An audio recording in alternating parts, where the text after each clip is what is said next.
Welcome once again to 1301 History. We are finally starting to transition and talk about this thing called the United States of America. What we're going to be talking about in the next few dozen slides is Constitution 1787. Now that requires that we back up half a step and take a look at the Constitution we had before. Number one is the British Constitution, and I'm not really going to discuss that, but I do need to remind you of that before we can talk about the Articles of Confederation government. Now that was during the American War of Independence and up to 1787.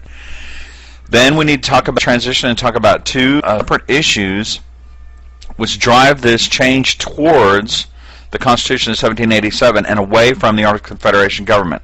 That is Shays' Rebellion and the Northwest Ordinance. And the setting of these two things, the Shays' Rebellion is all about power. The Northwest Ordinance is all about money. And that's the context that I'll put those two issues into. Finally, we'll talk about the Constitutional Convention, and that will lead us full circle into the Constitution of 1787. Your readings are from chapters 5 through 12 up to page 302. So no matter what textbook that you're using, no matter what edition that you're using, when you get to the Mexican War of 1848, and that is to say the Treaty of Guadalupe Hidalgo, stop there, and we'll stop and have our next major midterm. So let's go on to the next page and continue on heading towards the Constitution of 1787.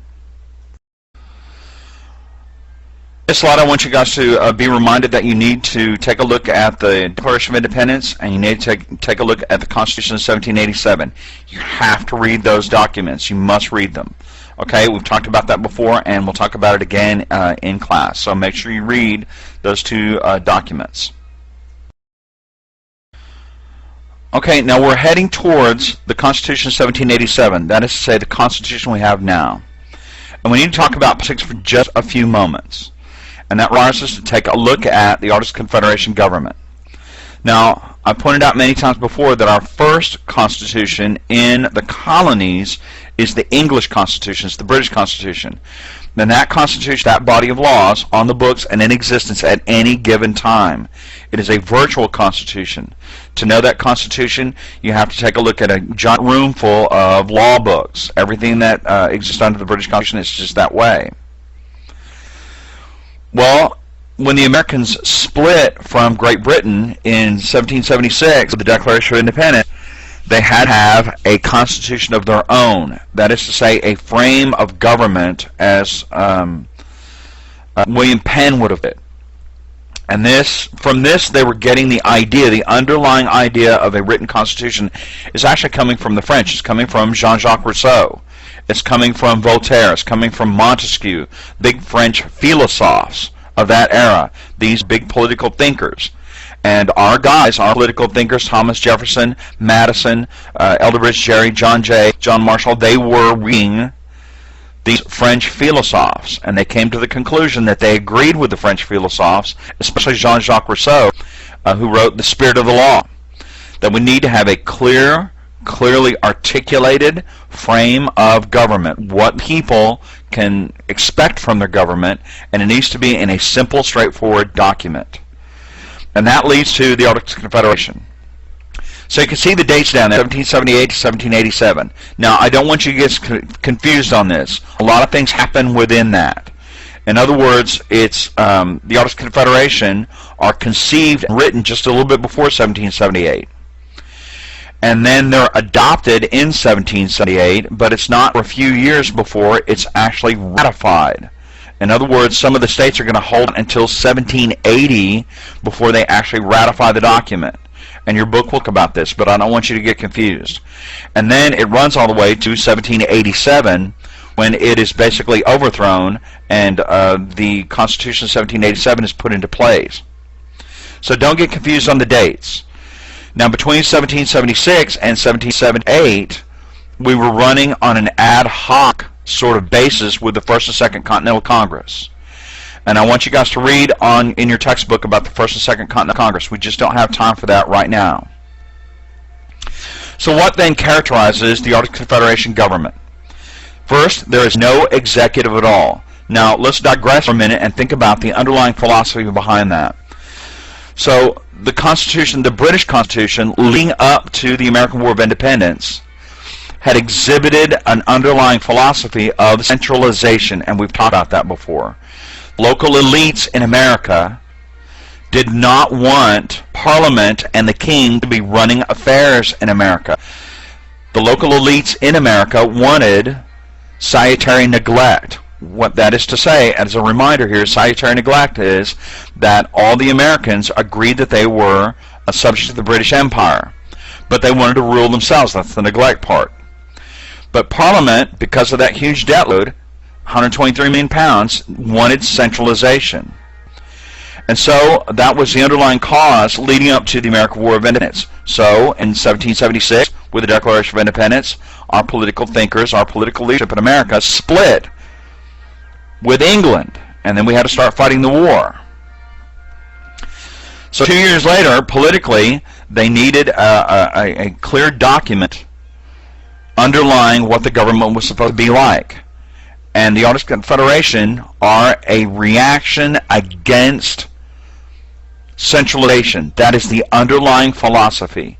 The underlying philosophy of the Articles of Confederation government, a reaction against centralization. So you get no executive. There's no executive branch. Now there are 10 successive presidents of Congress, but these individuals had no meaningful power. In other words, they were just presiding over this huge legislative group of very argumentative, very combative legislators, each looking out for their own interests, that is to say, the interests of their particular state. So we've talked about this before. Our government continues on with this sort of adversarial relationship among each other. So you have 10 or 13 squabbling colonies. So the next on there is weak legislature. And this is perfectly true. The legislative power, again, as a reaction against centralization, is to be held very jealously by the local elites, the local rich in the individual states. They wanted power to remain local. No control over the army after 1787. Now again, this goes with a weak legislature, but I want you to think for a few minutes about control over the army. And today we just don't think about this because the army has been with us, a regular standing army has been with us really after 1815. But at the time, the war was still going on. And the military force that Washington was trying to create was a professional military European-style army. But once the war was over with, and Congress could sort of foresee that the war would end, once the war was over with, the whole idea was that those military men, those soldiers, would revert back to being state militias. And then the states could disband them or keep them as they saw fit. So in an effort to decentralize, Congress said they're not going to get any control of the army after 1787. And again, this is an effort to not necessarily undermine the strength of Congress, but to have the army revert back to individual colonies. The local elites are very self-interested in this way. They want the military not to be under control of the central government. That would require the central government to be stronger. That would require the central government to have to pay the army. And that would give the central government power over the states that was unwanted. So the states wanted to have control over their own militias after 1787. So just think about how weak that's the central government. Next point is, each state was effectively its own nation. And that is perfectly true. Your textbook talks about this a whole lot, and I urge you to read up on this in your textbook because it's going to have a big effect later on. But each state had its own currency, its own economic policies, its own judiciary. There was no judiciary at the federal level. There was only judiciaries at the state level. A restricted ability to tax. Now again, don't get confused by the way I put this in terms of my verbiage here. The central government did have the ability to tax, but tax collection was extremely limited. They could only ask for a contribution from the various states. So imagine the war is going on, and even in the post-war era, we're running up this enormous debt, particularly to the French. But we're collecting this huge debt on the central government. It's the responsibility of the central government to pay that debt. And the central government can only ask the states for a contribution. They can only say to Virginia, for instance, listen, we've done the math, and your contribution needs to be, let's say, for instance, $10 million. Well, the state of Virginia can say, listen, we're taxing ourselves in the first place.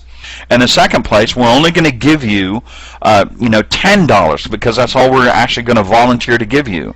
Otherwise, to cover this $10 million debt that the central government claims Virginia owes, Virginia would have to raise taxes on its own people again, and that's unpopular. So as you can see, we're running into the same problem that led to the war in the first place. Be thinking of it that way. We have seen this movie before, ladies and gentlemen. There's a huge debt load due to the war, and the central government is claiming that the states have to pay their share. The states, in return, are saying no, they've paid in blood and treasure, and they're not going to do that. There's no provisions for new states except for Canada. Now this is very interesting because we have all that territory going further west, but there's no new provisions for new states except for Canada. Now on the Canada thing, ladies and gentlemen, quite frankly, I make this admission plainly. I have no idea why thinkers at the time wanted to continually grab Canada. In other words, we had plenty of forest country already. We had plenty of snow already. We had plenty of angry Native Americans already. Why we wanted to grab Canada, I don't know, but we will try and continually grab Canada until the 1830s. Next is no ability to regulate the commerce. Now, in other words, think of this. The individual states are issuing their own currency, and the individual states have their own judiciaries. So if you're in, let's say, for instance, Georgia, and you have products that you want to sell to New York or Massachusetts, and so you take these goods, let's say, up to Massachusetts and you try to sell them. Well, in Massachusetts, they're still using pounds and shillings and pence. It's just Massachusetts pounds, Massachusetts shillings, Massachusetts pence. But in Georgia, they're using dollars, nickels, dimes, and pennies. So they have a different currency down in Georgia. So your first problem is, how do you have this interface between the currency? You have to have a currency exchange. Well, the people in Massachusetts are going to count their currency very carefully, and they're going to say, okay, we're going to have a currency exchange that favors merchants in this particular instance, Massachusetts. So in Georgia, they say, well, we're being ripped off. The merchants in Georgia say, well, we're being robbed here. And so, consequently, they're going to try and take Massachusetts merchants to court in order to get, a just exchange of goods. Well, the Massachusetts people might say, for instance, okay, that's fine. We'll take this lawsuit, but only in a Massachusetts court of law, not in a Georgia court of law. So ultimately, in other words, think this all the way through to its conclusion, its logical conclusion. With no ability to regulate the commerce, that inhibits the growth of internal trade. That slows growth of trade within the United States way, way down. This is just this friction. In other words, each state has its own commerce. Okay, well, the merchants within the state will only trade people perhaps in the adjacent state or within their own state. And this hurts the economy. Make a good strong note on that part. This hurts the internal economy of the United States.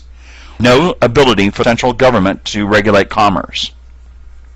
Now, encroaching upon the Treaty of Paris 1783, what this does, it talks about the Treaty of Paris 1783, talks about a sort of a restriction on trying to grab Canada in particular. But if, as I pointed out before, there is a provision that allows the grabbing of Canada from England, well, this is a clear encroachment. And the English are paying very, very close attention to this. So there are some other issues that talk about the Treaty of Paris 1783, and your book talks about that, and I don't want to go onto it any further. But as you can see, on analysis then, the Artist Confederation government, what I really want you guys to get out of this is the pendulum, the political, philosophical pendulum has swung towards decentralization.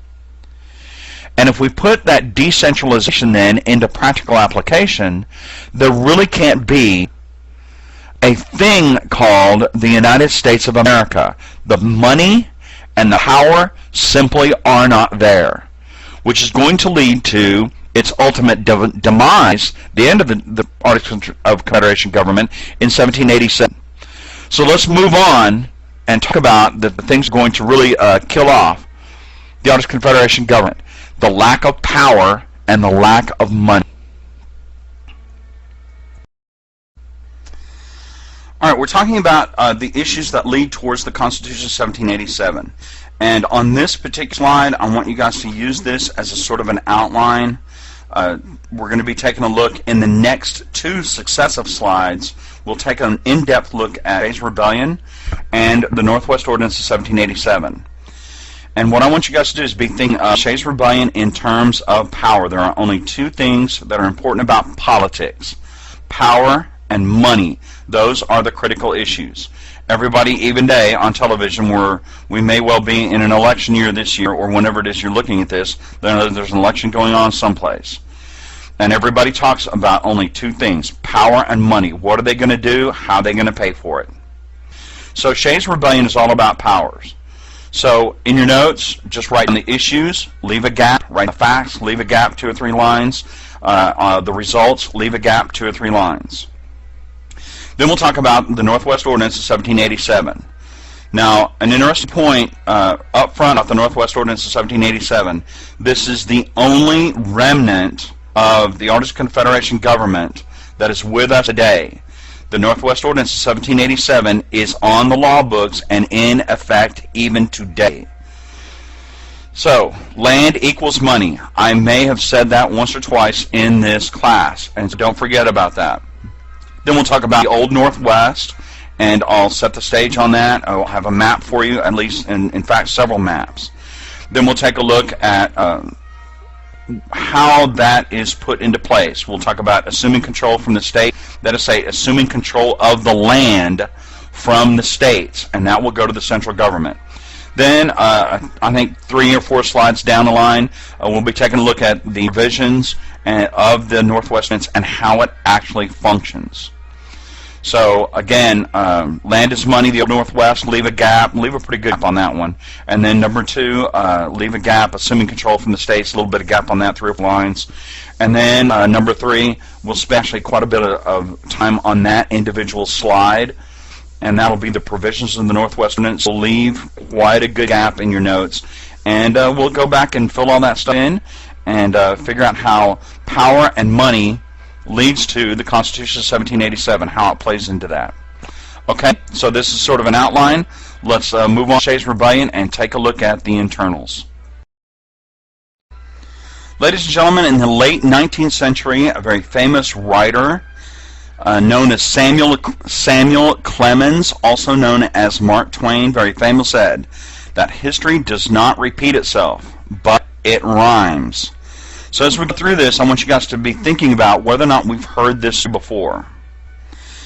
Now, Shays' Rebellion, take a look at the dates of this thing, 1786, 1787. So let's take a look at background, and then I'll go over the facts, those issues that are listed down there kind of in purple color. So a little bit of background first. Shays' Rebellion. The backdrop of this is the immediate post-American War of Independence era. That is to say, the war ended in 1781, the fighting did, and then the Treaty of Paris, 1780, comes along, and that officially ends the war. But all of the various states are then left with an enormous burden of debt from the war. And so, during the war, they taxed themselves and taxed themselves and taxed themselves. They'd paid in blood and treasure to keep the war going. But it was never really enough. So we had to borrow a vast treasure of money, primarily from the French, and we've already talked about that. Well, the French then are now, here we are, in the 1780s, mid-17 to late 1780s, and the French are wanting their money back. They're having to pay off this gigantic debt. So, at the level of the states, the only way they can do that is continuously and forevermore raise taxation. Now, the central government was located in Massachusetts. It was located in Boston. And so they raised taxes and raised taxes and raised taxes. But think of who controls the legislature. The legislature is controlled by the rich, wealthy elite. And they absolutely, positively refuse to tax themselves. They're going to protect themselves from taxation. So they put taxation upon The lower class, the middle class, this tiny little middle class that's beginning to emerge, and the lower classes of society, they're going to put the taxation on the general population. Well, again, we've seen this sort of thing before. A huge tax burden left over from a war, and the rich, wealthy, and elite want to pay. The central government doesn't want to pay. They want to put the tax burden on everybody else. So that leads us to Daniel Shays. What's happened here is that tax farming, and we've already talked about that, is being exhibited upon the lower people, the lower classes of society. And the lower class society, they don't like that. So Daniel Shays finds himself deep, deep in debt over taxation. And the tax collectors come along and they say, listen, we're going to take a lot of your land, we're going to take a lot of your property, and then we're going to auction all that stuff off. And then, we're going to send that money off to Boston so that the rich, wealthy, elite can pay the war debt of the state. Well, Daniel Shays, what does he say? He says, listen, and you can see his picture there on the sort of the left-hand side of the slide there. That's Daniel Shays. He says, listen, I was a soldier during the war. I paid with my blood. I paid with my treasure already. I've already paid my share. I did what I was supposed to do for my country. Well, of course, the tax assessor and the rich, wealthy elite in Boston, they just don't agree with it. They say, listen, you have to pay anyway. So a lot of people around in Daniel Shays' district find themselves being taxed by these tax farmers, and they're coming along taking all their property, and then they take to the local courthouses and auction that stuff off. Now, of course, they give Daniel Shays and all of his followers, all of his colleagues, an opportunity to go into debt, show up with the cash, and buy their stuff back, and then slowly pay off their debt to the local banks. Well, Daniel Shays and all of his guys, they say, no, we don't want to do that. We paid with our blood and our treasure already during the war. So, as time goes on, Daniel Shays begins to gather all of his friends. He talks to all of his buddies. He says, look, we're going to rebel against the central government in Boston, and we're not going to pay. And we're going to allow these auctions to go off at the courthouses. At the local courthouse, we're going to go there, and that's the rebellion against unfair taxation part. So Daniel Shays has 1,200 guys. And they go to the local courthouses, and they refuse to allow these auctions to take place. Well, that means that no money is being raised to pay off the debt. Now, think of this in terms of power. The local elites in Boston cannot call upon the local militia to put down these demonstrations and to protect their tax collectors. They can't do that because Daniel Shays and his 1,200 followers are the local militia. That's who those guys are. Now, this is a very serious issue because we're talking about a bunch of hard-scrabble guys who don't know what they're doing anymore. Now we're talking about combat-trained professionals. Most of these guys had actually been in the American War of Independence one time or another. Daniel Shays was not just some guy out there protesting with his fist in the air, no taxation without representation sort of thing. He's not doing that. He is a combat veteran of the war. So these 1,200 guys represent a very real threat to the central government, as we have seen before at the outset of the War at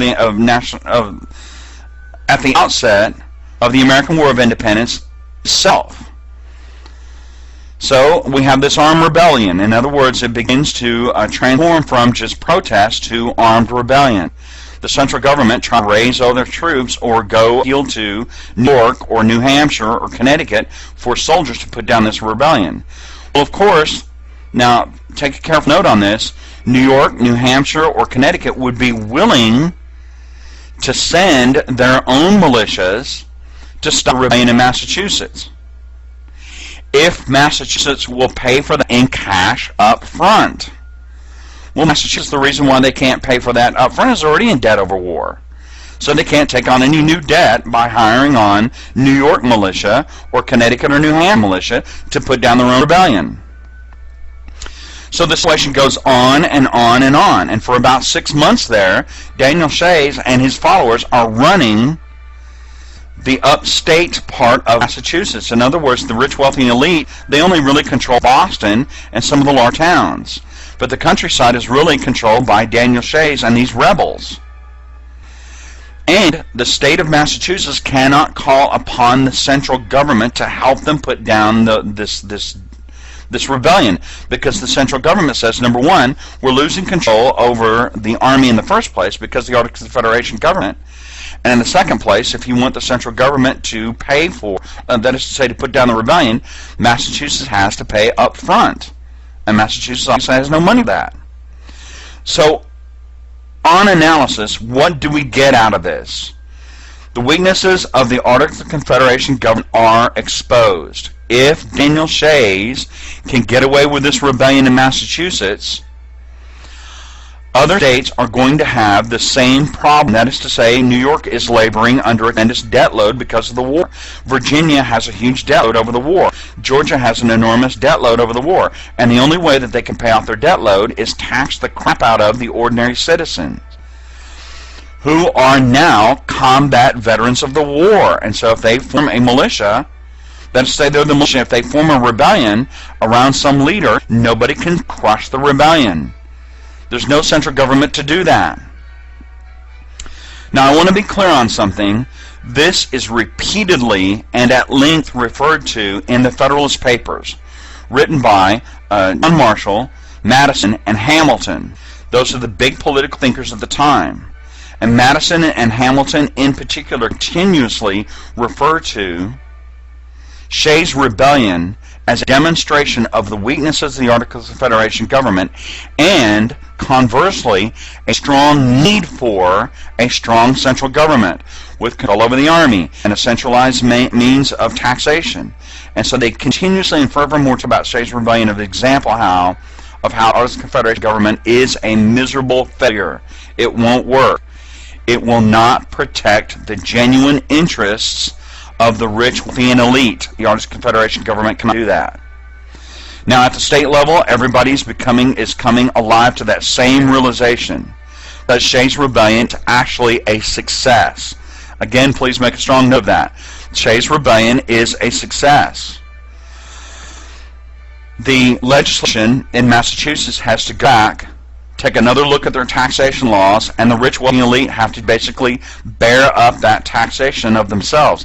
They have to put more taxation at the upper levels of government, because the state of Massachusetts doesn't have enough power to really control their own population. They just don't have that power anymore, and there's no outside force that can help them. Alright, so there are two things that are important about politics: power and money. And the state of Massachusetts, because of Shays' rebellion, the state of Massachusetts recognizes the fact that they don't have much power. The Articles of Confederation government gives them no central government in power, and Massachusetts doesn't really have the power to control its own people. So let's move on then to money, which is going to be the Northwest Ordinance of 1787. And that'll probably be, I think, the next slides. All right? Okay, the issue here is the Northwest Ordinance of 1787, and I want to use this slide to give you guys a little bit of background information, and then we'll get to the Northwest Ordinance itself. Now, as you recall, George Rogers Clark had led an expedition out to the far west and captured 3 forts out there on the Mississippi River and the Ohio River: Kaskaskia, Cahokia, and Vincennes. That had been during the war, during the American War of Independence. And then, in the Treaty of Paris, 1783, the American negotiating team, Adams and Ben Franklin and Elderbridge Gerry and Pinckney, had been able to get they had successfully bargained to get this northwest area. In other words, that bargaining had paid off. And so that whole gray-green area that you see there on the map, that is the result of the Treaty of Paris, 1783. We had a legitimate claim upon that area due to the efforts of George Rogers Clark, and our guys got it. So let's tie all that together. Land equals money, as you well know. And that area in blue there on that, those guys, the 13 original states, they all owed a vast treasure of money due to the American War of Independence. War is expensive. And so now let's try and put together the idea that those states are going to sell off that land to pay their enormous debt load. Further, as time goes on, tie this to the idea that the states that are represented in that dark blue area, they cannot simply pass on the debt load to the lower class people in hopes of recouping that debt through higher taxation. Because as we've seen in Shays' Rebellion, those lower class people simply won't put up with it. They're not going to do that. And so the rich, wealthy elite don't want to tax themselves. They tax the lower class people. And so what they want to do is try to sell this vast treasure of land that they have and turn that into ready cash, and then that will keep taxation low and avoid any friction in the states. So let me repeat that just one more time. Because of the efforts of George R. Clark and the efforts of our negotiating team at the Treaty of Paris 1783, the new political entity called the United States of America has a claim upon that vast gray-green area on the map. But zoomed down from that claim is also divided among the various states. There is no central government. They don't have that power in the central government under the Artists Confederation government. Furthermore, the states have a huge debt load, but they can't really politically afford to tax everybody. The rich, wealthy elite, this tiny little middle class, or this vast number of really fairly poor people, they can't do that because each side doesn't want to put up with the tax burden. So the underlying concept of the Northwest Ordinance 1787 is to turn all of that land into ready cash and keep taxation low among the various states. Okay, so that's the underlying concept. Now let's go on to the next map and continue on with this development of the Northwest Ordinance. Okay, on this slide, what I want you guys to do is let's draw up some threads going on here. Now, in the treaty negotiations of the Treaty of Paris 1783, we gained control of what will be called the Northwest Territory. You can see it there in that sort of orange color on the map. And the thread that I want you guys to draw on this is those old charters. And we've talked about this before, all the way back in the lead up to the 7 Years' War. The colonies then had taken a look at their charters, and they claimed that they had a coast-to-coast claim. Their territories led them to believe that they had these coast-to-coast charters that had a territorial claim on all the land leading all the way out to the west coast. Well, here we see an echo of that. We now have, in other words, the United States now has a really meaningful claim on that territory leading out to the Mississippi River because of the Paris 1783. But if you look carefully at the map, you'll see that Virginia is claiming a huge part of this, claiming everything out through modern-day Wisconsin and modern-day Minnesota. They're claiming everything through southern Indiana and southern Illinois. They have a huge claim. South Carolina has a huge claim. North Carolina has a huge claim. Connecticut wanted a piece of the action. They're going to have this giant claim. And as we know, land equals money. So what these states are trying to do is claim a huge treasure of that land and then in turn sell that land to individuals, contract that land out to individuals, sell them by contract to individuals, and then take that money that they get from the land sale as individual states and then put that against the debt burden from the war. That will keep their taxation really, really low. So the concept then of the Northwest Ordinance 1787 is for the states, instead of contracting this land out as individual states and then taking that money and putting that against their state war burden, the concept of the the Northwest Ordinance 1787 is for the central government to take over all of these land claims and centralize it. Then the central government will sell out huge tracts of land. And they will then also, at the same time, simultaneously, they will assume the war debt of the individual states, and in selling out these huge tracts of land, pay off the war debt. So then the war debt of the individual states will be wiped clean. They'll simply yield that debt to the central government. But simultaneously, they will also yield their land claims to the central government, and the central government will allow that land to pay off the debt. Now, observe what this will do long term. It will, in fact, rationalize the land sale, and eventually it will pay off that debt, but most importantly, it will keep taxation really, really low. Because it's going to take decades and decades and decades for the central government to sell out all of this land. So there will be a constant, never-ending flow of funds into central government. The central government's money problems then will be solved over time. In other words, the central government can then finance the debt based on the land that they hold. And, of course, as you can imagine, the debt load of the states will be significantly relieved because they've yielded all that up to the central government, and so their taxation also will remain really, really low. So, on the map there, it shows these, again, this echo of coast-to-coast charters. That's all going to be yielded up. All of that land, the Northwest Territory, is going to be yielded up to the central government, and along with the debt load of the states. And so what we're going to do now is actually get into the provisions of the Northwest Ordinance and how it actually works. That'll be the slide. So background is all gone now. Next slide, let's talk about the actual Northwest Ordinance, how it works, how it's supposed to be put together, and what it actually does. So the Northwest Ordinance of 1787. And again, the Northwest Ordinance of 1787 is still with us and in effect today.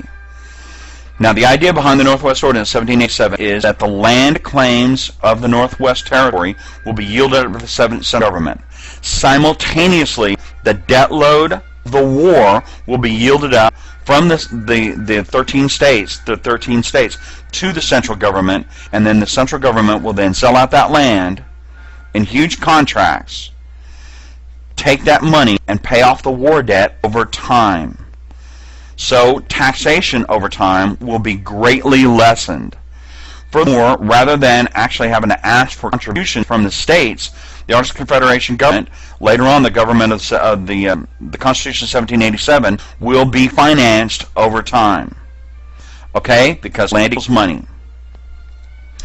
Furthermore, going forward, what the Northwest Ordinance of 1787 does, it provides a provision to bring new states into the Union. If you recall, the Articles of Confederation government did not have that authority, but they had all this tremendous, all these thousands and thousands of miles of land.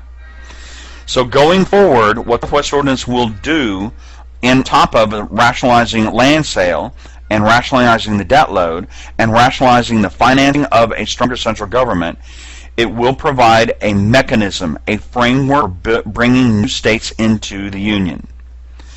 Now, I want to be clear on this. The Northwest Ordinance is still with us. In order for a new state to come into the Union, for instance, if Guam wanted to come into the Union, if Puerto Rico wanted to come into the Union, they would have to go through the provisions, they would have to meet the provisions of the Northwest Ordinance of 1787. So what are those provisions? Number one, population. And again, a note on your note-taking, bullet point, population, leave a gap, then the Constitution, leave a gap, then the government, leave a gap. They'll get down to speculation, in other words, problems of the Northwest Ordinance, speculation, land companies, graft theft, and expansion. So, the provisions. In terms of the population, in any one of these new areas, these new regions in the Northwest Territory, as soon as 30,000 voters go into one of those territories, that territory can be identified as a region. It can be split off and formed into a territory, an official political organization referred to as a territory. So as soon as 30,000 voters move into a region, it can be artificially split out of the Northwest Territory and formed into a territory. So, for instance, the Ohio Territory, you can kind of see that there, 30,000 voters move into that area, and it's split off from the Northwest Territory into the Ohio Territory, a political organization. Now let's take a look at 30,000 voters. 30,000 voters meant white male landowners. Please make a strong note on that. A voter back in those days was a white male landowner. Now that will change over time, but in the original part of the Northwest Ordinance, a voter is a white male landowner. So when we talk about that 30,000, it's not the total number of people. It's only number of voters that go into that area. Now moving forward, more people will move into that area, being lured into that area by land sales. So eventually you'll get to 60,000 voters. And when you achieve 60,000 voters in any one of these territories, and as you can see there, it divides out later on into Ohio, Indiana, Illinois, Michigan, and so forth. When you achieve 60,000 voters, white male landowners, then they can become a state. Now, in order to transition from being a territory into a state, they have to apply for a constitution. That is to say, I'm sorry, let me rephrase that. They have to submit a constitution. Now, the only thing that the Northwest Ordinance says about their state constitutions is that it has to have a Republican form of government. Now, when I say a Republican form of government, I don't mean anything that has to do with political parties, whether it's conservative or liberal. That's not what I mean. That's not what they meant at the time. When they have to have a Republican form of government, it only means a representative form of government, irrespective of party formation. Now, as we know, in the state governments going forward, most of them are a carbon copy in miniature of the Constitution 1787. And for the most part, that is what the state constitutions will look like going forward. It will be a reflection of, in miniature, the Constitution 1787. Well, if that's the state constitution, then it can be easily adopted or approved of by the central government. So once that constitution is approved of, the state can then, or the territory can then come in as a new state added to the Union equal to the original 13 colonies. That's what the Northwest Ordinance says. Now, there had been some debate about this at the formation of the Northwest Ordinance. Some of the more conservative members wanted some sort of delineation between new states coming in and the original 13 states. They wanted some sort of additional power. But when the Northwest Ordinance was finally agreed to, everybody said, no, those are going to be citizens of the United States of America, and therefore the new states need to be equal in authority under the Constitution of 1787, equal in authority to the original 13 states. So in terms of the executive, when the 30,000 voters arrived in the territory, and the territory was then split off from the North Territory, and Ohio Territory being that first example, a territorial governor would be assigned from the central government. And these territorial governors, there are also different figures that are involved in this going forward. Men who were generally important in the territory. But then once they submit a constitution, they reach their 60,000 voters, and they want to come in as a new state into the Union, then you have an election. And the election decides who's going to be the new governor. And that's invariably a citizen of that state. Okay, so let's say Zachary Taylor, who is going to be one of these territory governors, he was important in one of these territories before. And then he was also then the territorial governor assigned from the central government, and then he'll be the first governor of that state. And then in the case of Taylor, later on he'll be the President of the United States. Okay, so that's how it's going to work out. So what happens next? Now, the Northwest Ordinance demands that all the territory claimed by the individual states be yielded up to the central government. So going forward, ladies and gentlemen, what happens is that there's a lot of land speculation. To be clear, the central government does not want to sell this land in little bitty 10-acre plots or 40-acre plots. What the central government wants to do to gain revenue is to sell out huge tracts of land, thousands and thousands of acres. And that's what they'll do. However, the land has not been surveyed yet. Nobody knows what's actually in those thousands and thousands of acres out there in the old Northwest, in the Northwest Territory.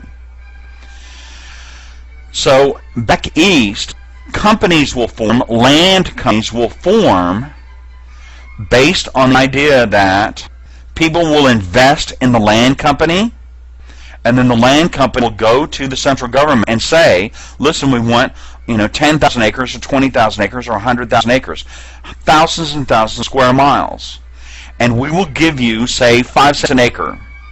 Well, the government will come back and say, well, we want 25 cents an acre.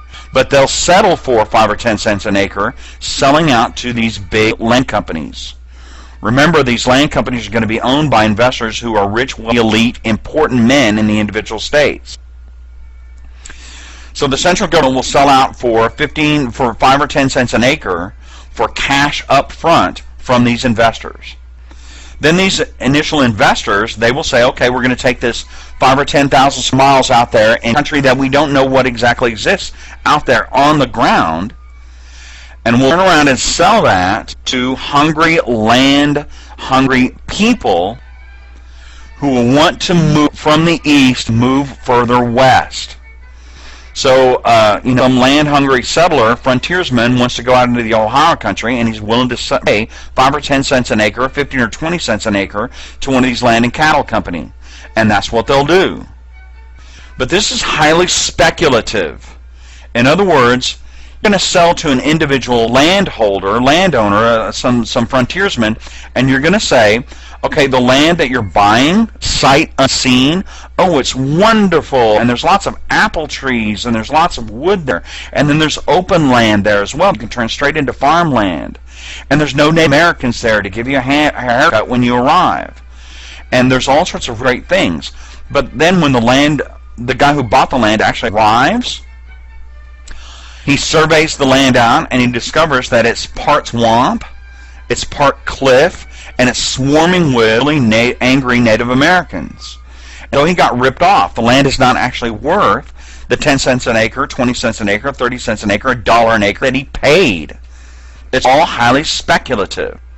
But in the meantime now, the central government, they got their money, so they don't care how the actual frontiersmen got screwed over. And the land and cattle company, they got their money as well. They received their money up front from the frontiersmen. So the frontiersman, the only thing he can do is put some sort of improvement on the land and sell it then to the next sucker that comes along. Furthermore, when I talk about graft, theft, and yet expansion, a lot of these rich, wealthy land companies, the wealthy elite that are making these land companies, they're simply promising to pay the central government on the provision that they're going to be able to sell that land out to frontiersmen and rip them off. Then they don't make out with their promises. So then the central government has to go back and reclaim that land. And so this is going to lead to lots of legal battles. In other words, the idea of the Northwest Ordinance was really, really good, but in practical application, there's going to be a lot of lawsuits, there's going to be a lot of people getting ripped off, the Native Americans are not going to agree with what's going on here, there's going to be a lot of problems going forward. However, on top of all this problem, and please make a strong note on that, the people who owe a debt for the war are going to want their money fast. They're going to want their money immediately. So the Northwest Ordinance is not this easygoing, in other words, this is not going to be an easy transition from land to money. But it's the only thing that anybody could think of to do to get control of this enormous debt load in the first place and find an easy mechanism for selling out the land in the second place. Last thing I want us to note, as we go into the Constitution of 1787, the promise that the sale of this land of the West is going to go forward and provide a long-term solution to financing a strong central government, that promise is still there. So, however, power has been proven to be ephemeral with Shays' Rebellion. So the underlying issue here is that the Articles of Confederation government will fail because they don't have a lot of cash money up front, and they don't have control over any power. The Northwest Ordinance does not yield money up front in the way that anybody anticipated. Furthermore, going forward, there's going to be a lot of problems with the sale of the land. All right, so on that note, let's move forward and talk about the constitutional conventions. Okay, ladies and gentlemen, if you're taking a look at this slide, you're probably just absolutely panic-stricken at what you're supposed to write down on this, and you can probably foresee that you're going to have hours of notes on this slide. Well, calm down. All I want you guys to get on this slide is an overview of the issues leading up to the Constitution of 1787, the Constitution that we have now. So a little bit of background as a reminder. Shays' Rebellion was just then winding down as we're going into 1787. But the rich, wealthy elite in the individual states are absolutely panic-stricken about what Shays' Rebellion meant to them personally. The rich, wealthy elite see that they can no longer really control what's going on in their states because the debt loads are just too great, and they don't really have control over the militias anymore, and they don't really have a strong central government to rely upon to protect the interests of the rich, wealthy, elite states. So there's a strong recognition that, especially in the Northeast, there's a strong recognition that we need a leg of government over the states to aid the states in case of financial need or in case of needs of power. Okay, power and this, the only two things that are important about politics. I've said that. So going forward, a lot of delegates meet in the Constitutional Congress, as a Constitutional Convention in Congress in Philadelphia. Now, in Philadelphia, when they meet, they say to themselves, okay, what is the solution to this problem of power and money? And the power part is going to be a change in the Constitution. And so the Virginia plan, and this is really Madison, he says, okay, we need to take a long, hard look at this thing, and we need a radical change in government. He wants a bicameral government, that is to say, a legislation that has two parts to it, an upper chamber and lower chamber. He wants to have a more powerful legislature. But he also says, you know, we need to re-examine this executive, and instead of having no executive, let's at least have some executive branch that is separate from the legislation. Everybody also agrees we need to have a judiciary. Now, this is also known as the large state plan. Now, again, take a look at your book on this, and it explores this in much greater detail. So, opposing him is the New Jersey plan, and there's a lot of guys that are really involved in this. And what they really want is a strengthening of the Articles of Confederation government. The small states don't want to be gobbled up by or dominated by the large states, and so they really they're really kind of happy with the Articles of Confederation government, and they just don't see that as a problem going forward. If you're going to have executive, the small states argue, let's have a multi-person revolving executive. But again, executive power, although split off from the legislation, it's really, really super weak, and it just doesn't have anything to do with anything. However, as you can see here, the small states agree that we need to have a judiciary. Now, this was to solve problems of interstate commerce and try and make that more rational. But it simply wasn't going to work out without a strong executive. So this wasn't really going anywhere. Congressional law has supremacy over the state law. However, with the Articles of Confederation, if you recall, you needed to have all 13 states agreeing to any change in the Constitution. That is to say, you need to have unanimous consent. And that simply was not working, especially since Rhode Island and New Hampshire, Connecticut were always holding out for more stuff. They were disagreeing to everything that the central government of the Articles of Confederation was posing. So it just wasn't working out. So this is also known as the small state plans. And again, that's all I really want to say about it, because all of these, both these two plans are going to be a failure. But again, the background to this, Shays' Rebellion and the Northwest Ordinance, which is power, and Shays' Rebellion was demonstrating that the individual states had no power under the Articles of Confederation, and money. Money was not going to be coming in really fast through land sales. So all states were still struggling under an enormous debt load. Your book will talk a whole lot, really extensively, about a post-American War of Independence depression This is because we couldn't get our economy back together again. And as we'll talk this going forward, under the Washington administration, Britain had really moved in and cut off trade as an element of the triangular trade. So America had no international trade. So let's talk then about the Constitutional Convention of 1787, and we'll get to the plan that actually does work. That'll be the Connecticut plan, and that's on the next slide. So let's stop here and move on to the next plan. The Great Compromise, that's what we're talking about now. Now again, the setting here is the Artist Confederation government was a failure. It was too weak philosophically. It was all about a weak central government in reaction to a strong central government that had been exhibited by the government in London. Nobody wanted a strong central government. Well, so they came up with the Artist Confederation, and then She's Rebuttal took place, and a tremendous depression brought on by the debt load and an inability of the 13 original states to pull together in any kind of meaningful way to develop an internal commerce. The internal economy was a miserable shambles. It was a tremendous failure. So it's all about power and money. Now in Philadelphia, the Constitutional Convention came along, and these guys wanted to do this in secret, in camera, as they called it at the time. And so they kind of went into Independence Hall there, and they talked and debated and debated and debated. The convention was just a few of the real intelligentsia. And this included John Jay, it included Elderbridge Gerry, John Jay, Madison, it included half a dozen other guys, founding fathers that you guys really never have heard of. And they talked and talked and talked in camera, in secret. That way that they, in other words, they secreted themselves. They put themselves in this this really secret convention to keep themselves from being influenced by politicians that had a strong interest in either a stronger central government or a strong interest in a stronger state government. And they hashed this thing out.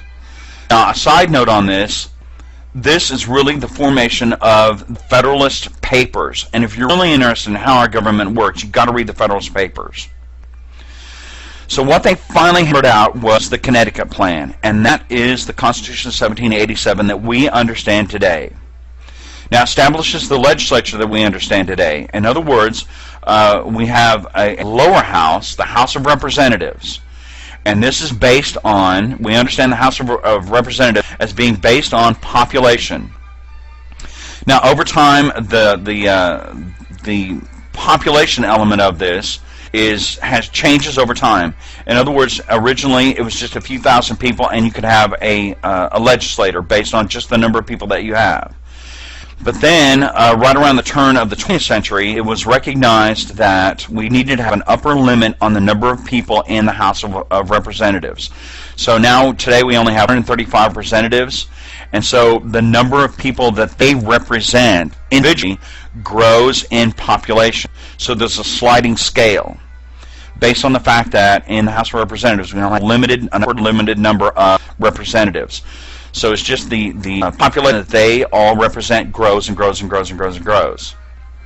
So that kind of changes over time, but the idea is, in the House of Representatives, there's a sliding scale. Now, of course, the large states like that a lot. They had a large population, and the more people that they had, the more representatives they had. Therefore, the more power that they had. But as you can imagine, the small states disagree with that. And so the compromise is, no matter how big the state is in terms of its population, in the upper house, there are 2 senators per state. And the small states agreed with that very strongly. So a small state, and Rhode Island is invariably the example that we get, the smallest state in the Union, no matter what, they have 2 senators. So they can have a great deal of say-so in the upper house. Legislation, when they pass a law, that law is passed in the lower house. If it has anything to do with money, it's passed in the lower house. And then it is debated and then passed in the upper house, in the Senate. But that has to concur word for word. In other words, can't be one money bill passed in the lower house, a similar money bill passed in the upper house that don't match. They have to match absolutely, positively, word for word. And this keeps what Madison will call a tyranny of the majority from taking place. Please write that down. Madison was very adamant about this, and he understood what the compromise meant. Any kind of a money bill that's passed in the lower house, where a large state with control of a large part of the population might have a say-so, has to match word for word with any money bill from the Senate, where the small states would have a very, very strong say-so. This avoids a tyranny of the majority, and that's really, really critical. The states could only agree because they had that compromise in the legislature, a lower house built upon representation from the population, and an upper house designed around 2 senators per state. Now, in the time frame we're talking about here, when it was first conceived, the state legislatures were voting for the senators. In other words, the state legislatures had control over who was going to be a Senate. Now, don't be confused by this, but the states controlled who was going to be a Senate, but each state decided of itself how precisely they were going to assign the senator. That did not come from the will of the people. Today we vote for senators as well, but that happens a lot later in American history. That doesn't happen until the very early 20th century. Now you can apprehend that this debate and this struggle and these compromises came along over months and months and months. And these guys would talk about it and debate about it, and then they would come out of conference, they would break up, they would go to local tabs and talk about it some more and talk to their constituents about it, and then they would go back into this sort of secret chamber and really talk about it some more and hammer it all out. But then in September they came up with the compromise, and I'll talk about that in just a moment. One of the big issues was, how are you going to actually vote for the President of the United States?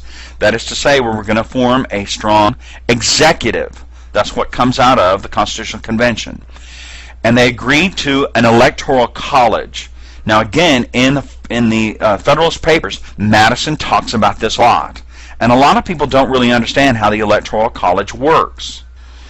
If you're listening to this slide during election year, this becomes a really important element, and libertarians, the Libertarian Party today in American history, they want to get rid of the Electoral College. But this points to a lack of understanding about what Electoral College does. So to be clear, let me give you a couple of examples, tell you what it does, give you a couple of examples. What the Electoral College does is avoids runaway democracy. I'll say that again. My thesis on, and this is what Madison sort of hinted at as well, it avoids runaway democracy. In other words, without the Electoral College, what would emerge is hundreds and hundreds and hundreds of smaller parties. In other words, everybody wants themselves to be the President of the United States. If you get a whole bunch of your good old boys to vote for you, then you have a legitimate shot at being the President of the United States, the head of the executive. And then you would fight over who's going to be the President of the United States. And so you'd have runoff election after runoff election after runoff election. There's no electoral college to appeal to get rid of these small regional parties, the good old boy parties. So then you would have fight after fight after fight after fight about who's going to be the president. Well, and you could never resolve that. So what the Electoral College does, it requires people who are going to try and be the President of the United States to have a very broad appeal, not a regional appeal. And later on, when we talk about the formation of political parties, you'll see that that's exactly the case. The Electoral College eliminates the possibility of small regional parties. And so the political party, the individual who's trying to run for President of the United States, had to have the very broadest possible appeal. He had to try and appeal to the greatest number of people within the United States of America. Furthermore, who are the electors? Well, now this changes over time, so I don't want to give any hard and fast rules. But in effect, the states with greater population get greater numbers of electors. On top of that, and again this changes over time, you can have very important persons as electors as well. For state senators, former senators to the Congress of the United States of America, former governors. You can't have, generally broadly speaking, you can't have current office holders, but today, for example, Bill Clinton, a former president, is an elector. George W. Bush, a former president, is an elector. His father, George H.W. Bush, is an elector. So you can have these Supreme Court justices, former Supreme Court justices, you can have them as electors. And so you have a lot of electors out there who have no party affiliation. Now what this keeps from happening is runaway democracy. So let me give you an example of that. Now this is a modern example, but it's a very good one. In Japan today, you have runaway democracy. And so you have 11, no less than 11 different major parties, each one running on its own platform, little bitty snippets of a political platform, appealing then to only a small segment of the population. So what this means going forward in Japan is that a government cannot stay in power for more than 8 or 9 months. There have been governments in Japan that have only stayed in power for a few hours, some for a few weeks, a few for just a few months. Typically you have party turnover really, really fast, because to keep political power you need to have a coalition of small parties. You need to have 10 or 12 of these parties, or 6 or 8 of these parties, to stay in any kind of meaningful power. Well, if these smaller parties don't get what they want, they leave the coalition. And then you don't have any sort of political power at all, and so you have to have an election. So in Japan, you're going to have elections once a year, once every 8 or 9 months on average. And that means over time, and please a strong note on this, over time what this means is that the electorate loses its morale.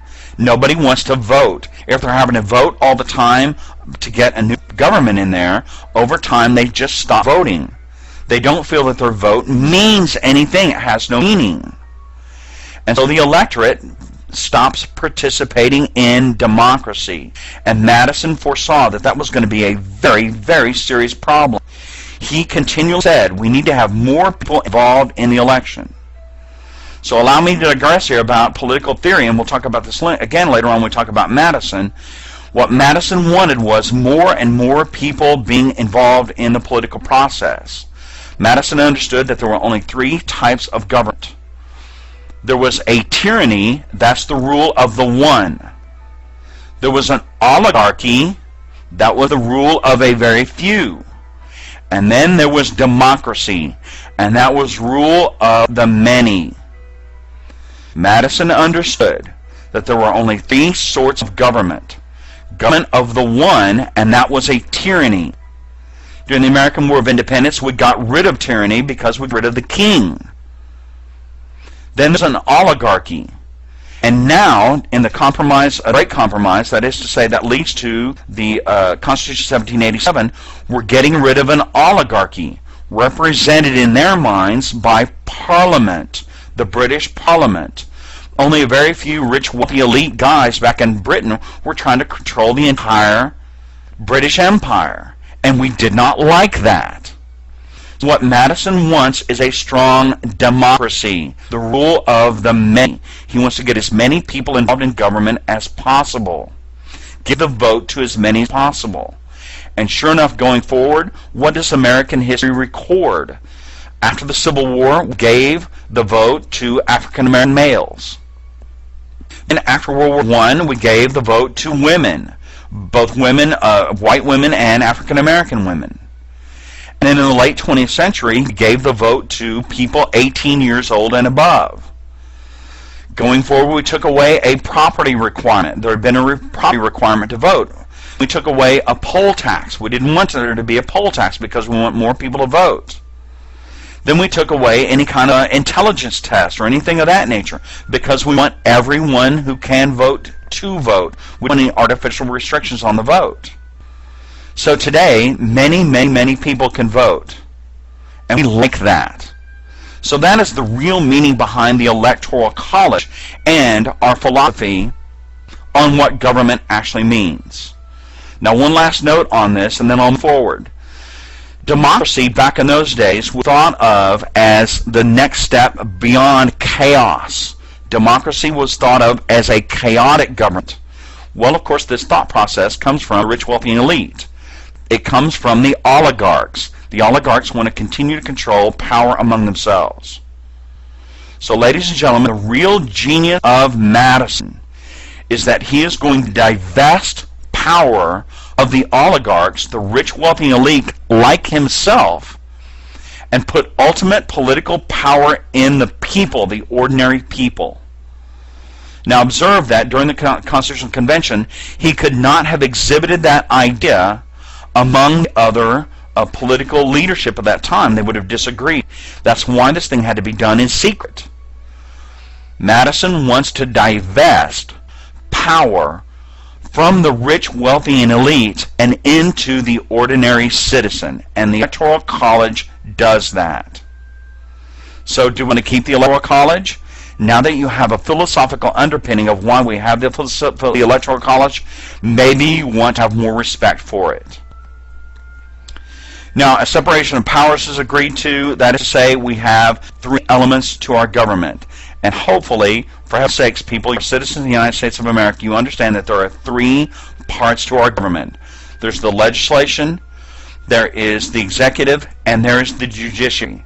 And the idea behind this is you have checks and balances. Separation of powers are agreed to. That is to say, checks and balances. Now, Thomas Jefferson took a long, hard look at this, and he was a political thinker at the time. And he said, listen, we need to have a delineated, written Bill of Rights. And he pretty much insisted upon that.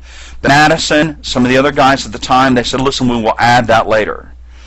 They agreed that a written Bill of Rights, clearly showing what the ordinary individual could expect from his government, that needed to be put in writing.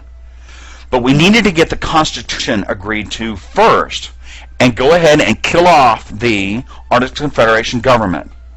So that's what happened.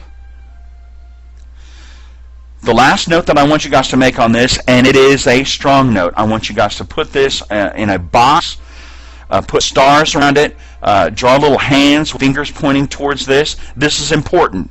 We won't revisit this going forward, but it is an important part of the Great Compromise and the formation of the Constitution of 1787. If you will recall, the Articles of Confederation government insisted that all 13 states had to agree with anything before there could be a change. Well, Madison, Adams, Thomas Jefferson, Elderbridge Gerry, John Jay, all the big thinkers, Thomas Jefferson, everybody, they agreed that they were never going to get the 13 states to agree with this. So they put in a provision in the Great Compromise and in the Great Compromise to get this thing through, to form the Constitution of 1787, that only 2/3 of the states needed to agree before it was ratified. Once 2/3 of the original 13 states agreed to the Great Compromise, therefore the Constitution of 1787, then that was ratification. So on analysis, this represents an overthrow of the Articles of Confederation government. The Constitution of 1787, because of this 2/3 ratification element of it, represents an overthrow of the Constitution of 1787. I'm sorry, an overthrow of the Articles of Confederation government. The Articles of Confederation government are overthrown by this. And in fact, the Constitution of 1787 is an illegal constitution. But why does everybody agree today, and even then? Because no one wanted the Articles of Confederation government to continue. Now, the last states, obviously, Rhode Island and Connecticut, are going to hold out well into 1789 and I think into 1790 before they actually ratified this thing. But by that time, everybody agreed to the Constitution of 1789. The reason why it works, what legalizes this, is that everyone agreed to it. But whether or not it was an overthrow of the Articles of Confederation government, well, it just was. That's all there is to it. So let's move on then and get, I think the next one is a allegorical image. We're going to take a look at that, do a little bit of image analysis, and then we'll get to an outline of the new republic, and then we'll get to the Washington administration. With this slide, like everything else, I want to just take a couple of minutes and go over sort of the icon images that were produced at the time for the audiences at the time, for our audiences even today. And this is the signing of the Constitution by an artist named Howard Chandler. It signed on September 17th, 1787, as you can see there at the bottom. And this is very much an allegory. We've kind of talked about this before. If you'll recall that image, signing of the Treaty of Paris, 1783, I pointed out that, okay, these guys don't really actually show up there and sit all together and then have their picture painted like it, like a photograph would be taken. Instead, the artist gets a bunch of human mannequins, if you will. You get some dress up in the appropriate clothing. They sit down, and then he paints them kind of one at a time, and then he goes from place to place to place with his canvas or with a sketchbook, and then does a study, that's what it's called, of the individual portraits. So in most respects, what you're seeing here is Howard Chandler, how he painted their faces at the time, but then, as I pointed out, it's just these kind of mannequins to do the clothing. However, we can see the commanding figure of George Washington, and again, it's right behind. He's standing in the foreground there, right before the American flags, trophy of flags, and a drum, very allegorical. The sun is shining through the windows right onto him, and that is sort of again, an allegory. However, if you'll take a closer look, a really close look, you'll see that the sun is really shining right on the Constitution. That's where the center of light is really at. And you can see some of the figures there signing. Some of the others in the background are pointing towards it. Everybody is kind of heading right towards it. In the foreground, very interestingly, you make out Benjamin Franklin. He was actually there at the signing of the Declaration of Independence. By this time, older, mid-70s, late 70s. Atypically for Ben Franklin, he's dressed in silk in this particular occasion. And remember that Ben Franklin was very, very wealthy. He was the very elite of the upper crust. Besides him, right next to him, kind of whispering into his ear, I believe that to be Alexander Hamilton. To Franklin's immediate right, to his immediate left in the red, I'm pretty sure that's Thomas Jefferson. And right next to Jefferson, seated right next to Jefferson, is the author, the father of the Constitution, and that's Monroe. In other words, I know that's exactly what it looks like. It looks like his presidential portrait.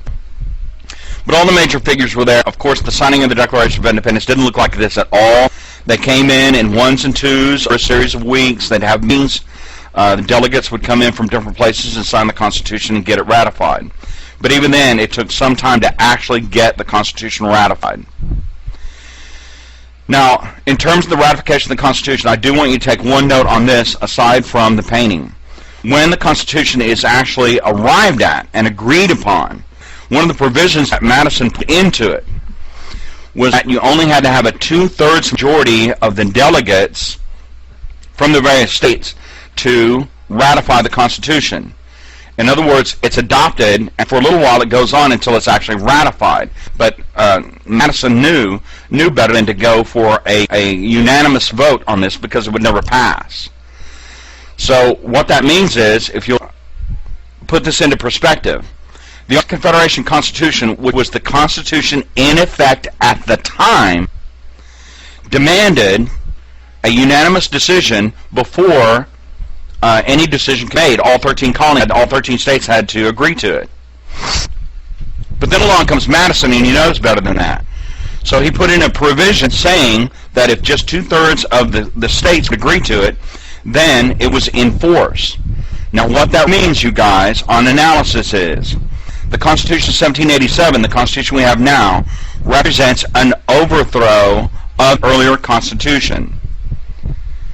This 2/3 vote was not constitutional under the Articles of Confederation Constitution. It was not constitutional. But because Madison put that in, and everybody agreed to a 2/3 majority for ratification, then it passed. Now, as I recall, Rhode Island and New Hampshire, they will hold out for quite some time. Georgia will hold out for quite some time, years, before they'll actually ratify the Constitution in their states. But by that time, of course, it was already in force. So the Constitution of 1787 passes by a 2/3 majority. It overthrows the previous Constitution, the Articles of Confederation Constitution, which required of the law then a unanimous consent before anything meaningful was passed. So it is an overthrow. Alright, so let's move on then. We're going to switch gears here. We're going to talk about the, I have an outline for you coming up next, then we'll talk about the Washington administration, and we'll get on to this thing called the United States of America. This is just an outline slide to keep you guys on track. We're in the new republic now. We're going to talk a little bit about the Washington administration. Ladies and gentlemen, through the course of this class, we simply don't have time talk about every administration in line. In other words, we don't have time to talk about Franklin Pierce. We don't have time to talk about Zachary Taylor. We just don't have time to talk about them individually. We will go over the first few presidencies, and then we'll talk about Jackson, and then we'll skip all the way out to Lincoln, as it turns out. I'll have a few things to say about Buchanan, but then we'll talk about Lincoln. So it's going to be Washington's administration. We'll talk about the formation of the political parties. And this will be important because I want you guys to get out of this. The ideas that were existed then are still, for the most part, with us even to this day. Then we'll talk about the Adams administration, the Jefferson administration, some background information. We'll talk about the French Revolution because that has an impact on both of those administrations, bearing in mind that the ocean is a highway, not a barrier, and that has not changed. Then we'll talk about the Supreme Court case, Moore versus Madison. That'll be our very first one. We'll talk a little bit more about westward expansion and Madison and the War of 1812. Those are your readings right there. Once again, no matter what textbook you're using, when you get to the Mexican War of 1848 and the Treaty of Guadalupe Hidalgo, stop right there. We will have our second test. So let's move on to Washington administration.